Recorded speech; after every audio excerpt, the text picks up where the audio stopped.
नमस्कार प्यारे साथियों, आज हम देखेंगे कक्षा 10 त्रिकोणमिति परिचय प्रश्नावली 8.1 का हम सिर्फ 2 सवाल लिए हैं, पहला नंबर और दूसरा नंबर। इसके पहले त्रिकोणमिति के परिचय में बेसिक क्लास आपकी चला दी गई थी, जिसमें आपको सभी त्रिकोणमिति अनुपात बता दिए गए थे।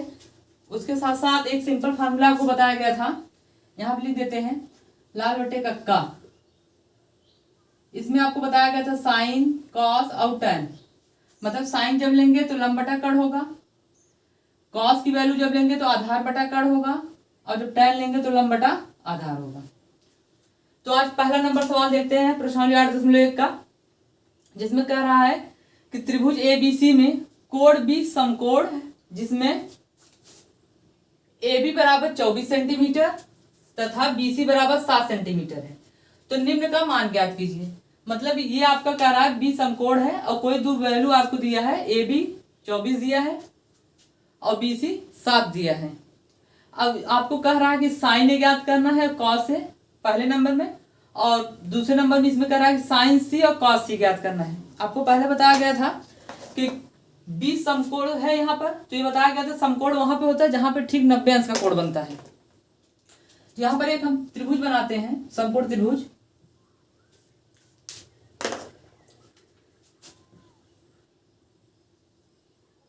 हम यहाँ पर B समकोण है कह रहा है, तो B यहाँ पे 90 अंश होगा। यहाँ पे लिखा है B समकोण है, तो जहां पे 90 अंश बनेगा वहां पे हमने B रख दिया। अब दो वैल्यू आप A यहाँ पे रख दीजिए, C यहाँ पे रख दीजिए, चाहे इसको यहाँ पे रखिए, चाहे इसको यहाँ पे रखिए, उसमें कोई दिक्कत नहीं है। अब देखिए इसमें कह रहा है कि AB 24 है, AB 24 यहाँ पे लिख देते हैं। फिर कह रहा है BC जो है वो 7 सेंटीमीटर है, तो BC 7 सेंटीमीटर हो गया। अब आपको कर्ण निकालना है, इसमें आपको कर्ण निकालना है। आइए देखते हैं पाइथागोरस प्रमेय से। अगर हम देखें यहां से पाइथागोरस प्रमेय से, पाइथागोरस प्रमेय से अगर हम देखें तो आपने पढ़ा है कर्ण स्क्वायर बराबर लंब स्क्वायर और प्लस आधार स्क्वायर।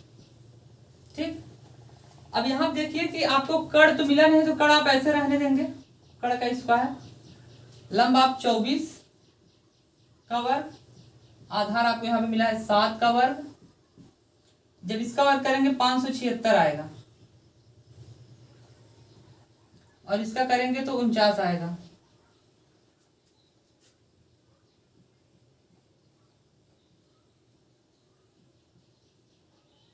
इन दोनों को जोड़ेंगे तो 9 6 15 के 5 और 7 5 7 4 11 और 1 12 के 2 हासिल लगा 1 और 5 1 6, मतलब कर्ण स्क्वायर बराबर आपको 625 मिल गया।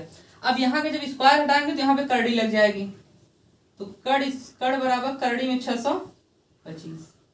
इसका मतलब है कि कर्ण की वैल्यू आपकी आगे कितना निकल कर 25। यहाँ पे लिख देंगे हम क्या, आप 25 रख देंगे। ठीक, अब हमको साइन निकालना है, कॉस से निकालना है, साइन से निकालना है, कॉस से निकालना है। तो यहाँ पे हम निकालते हैं, पहली वैल्यू लेते हैं। पहले क्वेश्चन में 2 चीज निकालना है। पहले निकालना है साइन ए, तो साइन ए अगर हम लेंगे तो लंब बटा कर्ण होना चाहिए, तो L बटा K लिख दे रहे हैं यहाँ। अब जहां पर A है उसके ठीक सामने भुजा लंब होती है, आपके पहली क्लास में बताया जा चुका है। तो इसके ठीक सामने भुजा लंब होगी, इसका मतलब 7 है। अब कर्ण आपका हर समय फिक्स होता है, मैंने कहा था कि 90 अंश के ठीक सामने की जो भुजा होती है वो कर्ण कहलाती है, तो कर्ण आपका 25 हो गया। दूसरा इसी में कह रहा है कॉस ए निकालने के लिए। कॉस ए निकालने के लिए तो यहाँ पे आप लिखेंगे आधार बटा कर्ण, आधार बटा कर्ण। उसके बाद देखेंगे कि ये आपका कोण यहाँ पर है, इसके ठीक सामने भुजा लंब हुई, ये आपका कर्ण हुआ, तो ये आपका क्या हो जाएगा, आधार हो जाएगा, और कर्ण आपका 7। ये रहा इसका पहला नंबर क्वेश्चन। इसी का दूसरा नंबर क्वेश्चन में कह रहा है साइन सी और कॉस सी निकालने के लिए। तो दूसरा हम देखते हैं, इसी का आपका दिया है साइन सी। अब देखेंगे कि साइन की वैल्यू जब हम लेंगे तो लंब बटा कर्ण ही लिखेंगे, लेकिन अब देखिए सी जब यहाँ पे कोण बन रहा है, जब सी की वैल्यू मैंने कहा था कि जो कोण लेंगे उसके ठीक सामने की भुजा लंब कहलाएगी। तो देखिए यहाँ पे सी है, सी के ठीक सामने क्या हो जाएगा, लंब हो जाएगा, तो 24 हो जाएगा ये। और अब आपको लिखना है कर्ण, तो 25। अब आपकी इसी में दूसरी वैल्यू है cos c। cos c के लिए हम क्या लिखेंगे, आधार बटा कर्ण, यहां लिख दीजिए आधार बटा कर्ण। अभी आप देखेंगे कि आधार, अब यहाँ पे सी कोड बन रहा था, इसके ठीक सामने भुजा लंब हो गया, तो आधार ये होगा 7। अब कर्ण तो आपका निश्चित ही है, आपको निकाले हैं आप, जो 25 है। ये रहा आपके दोनों प्रश्नों का आंसर। उम्मीद करते हैं कि आपको समझ में आया होगा। अब चलते हैं दूसरे नंबर क्वेश्चन पर। एक बार इसको देख लीजिए सभी लोग ध्यान से।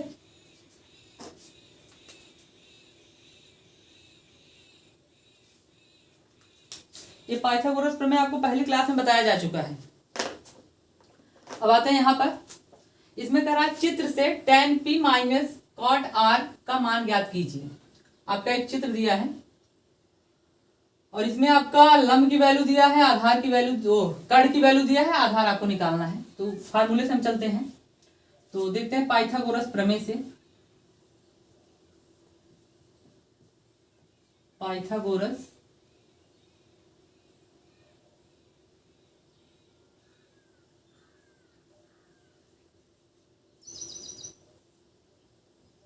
प्रमेय से।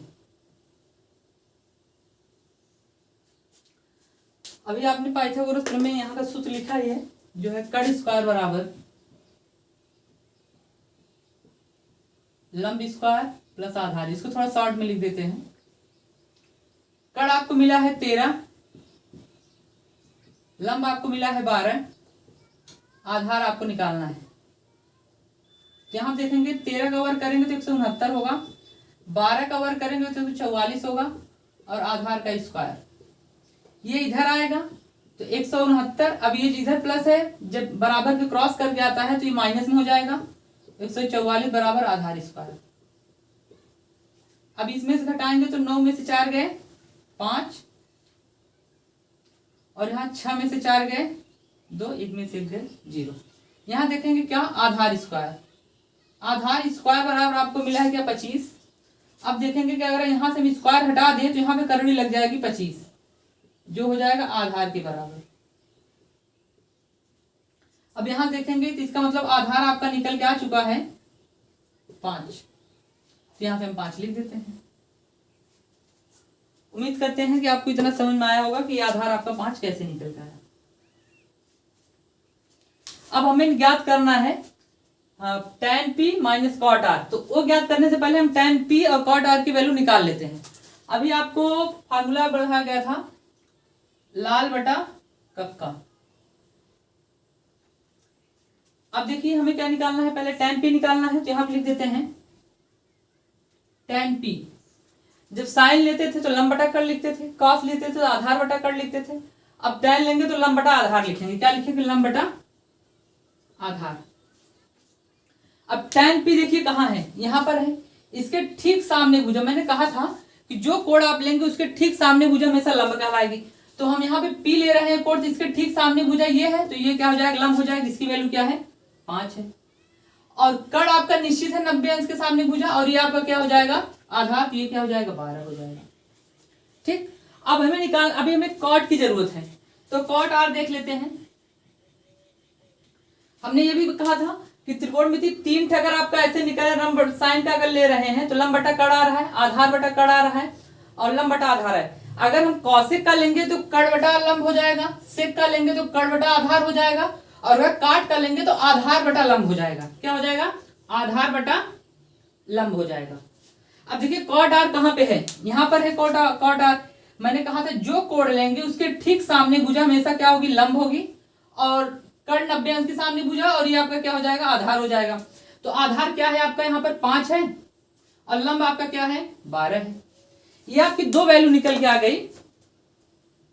यहाँ थोड़ा सा अलग कर देते हैं। tan p की वैल्यू निकल के आई 5 बटा 12, और cot r की वैल्यू निकल के आई 5 बटा 12। अब हम यहां से देखते हैं,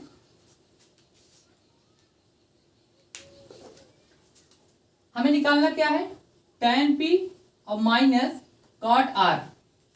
tan p minus cot r, यहां से हम वैल्यू निकाल चुके हैं। tan p की वैल्यू हमें निकल मिली है 5 बटा 12, माइनस cot r की वैल्यू निकल के मिली है 5 बटा 12।